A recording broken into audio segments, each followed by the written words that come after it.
Shalom, frères et sœurs dans le Seigneur. Shalom en Jésus-Christ. Je voudrais témoigner des bienfaits de l'Éternel dans ma vie, afin que certains d'entre vous puissent bénéficier de mon expérience avec le Seigneur. J'étais très malade depuis plusieurs années, depuis environ 4 ans. Je souffrais du ventre, j'étais tantôt constipée, tantôt la diarrhée, je maigrissais, j'ai perdu jusqu'à 10 kilos dans l'espace de 1 mois et demi. Certains ont parlé de maladies maléfiques. J'ai vu tous les médecins possibles et imaginables, gastro-entérologues. J'ai vu des médecins qui m'ont dit il faut juste changer votre alimentation. J'ai vu d'autres médecins qui ont voulu me prescrire des arrêts de maladie, me mettre en clinique pour pouvoir vérifier ce que j'avais. Je maigrissais de façon incroyable, 1 kilo par jour, et personne ne trouvait le médicament. J'ai commencé à rechercher la face de Dieu puisque rien ne faisait. Tantôt j'étais très fatiguée, je perdais la force, je n'arrivais plus à marcher. Je me suis dit qu'il n'y a que dans le Seigneur que je vais pouvoir refaire surface. Et puis, 3 ans durant, j'ai changé d'alimentation, j'ai vu des médecins, j'ai commencé le sport, j'ai bu de l'eau et rien n'y faisait. Sur le long, je demeurais complètement fatiguée et malade. Je me suis rapprochée de la prière révolutionnaire. À un moment, j'ai commencé à suivre les vidéos. J'ai commencé à m'enseigner. J'ai choisi l'onction de la prière révolutionnaire qui s'approchait réellement à ma personnalité.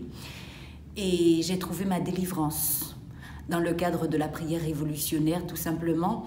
Lors d'une vidéo que je suivais sur la haute spiritualité numéro 7, l'apôtre Joël Kamba a précisé durant la séance qu'il s'adressait particulièrement à une femme qui avait le ventre, précisément le nombril en trou.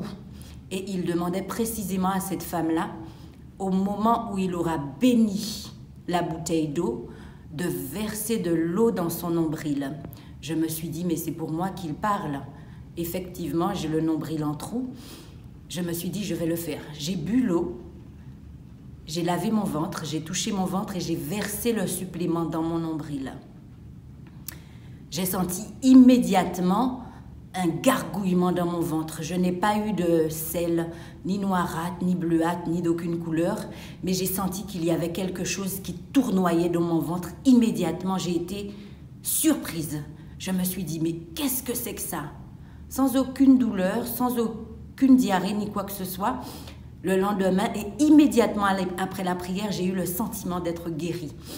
Je me suis dit, je devrais témoigner, mais en vérité, je suis cartésienne et je veux attendre pour voir s'il s'agit vraiment d'une bénédiction, si vraiment je suis guérie sur une prière, sur le fait de boire de l'eau sur lequel le pasteur a prié. Donc j'ai attendu plusieurs semaines et je me suis dit à tous les coups, peut-être que je redeviendrai malade. Je vais avoir encore le côlon enflammé, je vais encore souffrir de cela. Et en vérité, depuis cette session de la haute spiritualité numéro 7, nous en sommes à la session 21, je suis complètement guérie. Je n'ai plus là, je suis guérie. Je suis complètement guérie. Je n'ai plus à chercher auprès d'un médecin quelconque la guérison. Je l'ai trouvée en Christ par l'intercession de l'apôtre Joël Kamba, que je remercie de ses enseignements, que je remercie de son onction qui est très puissante, qui nous dirige et qui nous mène dans les voies que l'Éternel a décidées pour nous. Merci pour cette guérison. Frères et sœurs, soyez inspirés. On a la guérison en Jésus-Christ.